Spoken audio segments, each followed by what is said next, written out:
Hi guys, I'm showing you how to make the double crochet stitch. First, you need to learn to make a chain. As a beginner, if you've not learned to make a chain, click the link above and learn how to make a chain.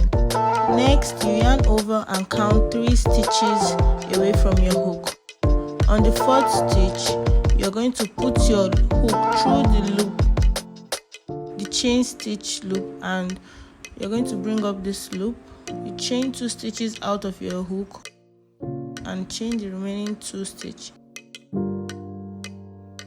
You repeat the process in the next stitch by placing another double crochet stitch there.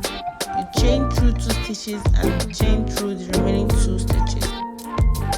Guys, you've learned how to make a double crochet stitch. It's very easy and it's beginner friendly. This is one of the stitches you need to learn as a beginner. You need to learn this because you will be using it in most of your projects.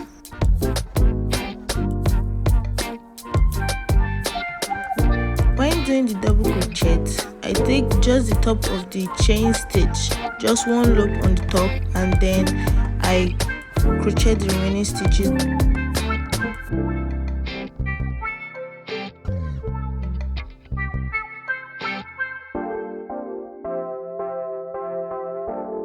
Guys, don't forget to subscribe to my channel for more beginner crochet videos and give this video a thumbs up. Thank you guys. Guys, I've gotten to the end of my row and I'm sure you've been able to learn how to make a double crochet stitch. Congratulations, my beginner friends. Kudos, thumbs up to you guys for learning how to make a double crochet. Bye.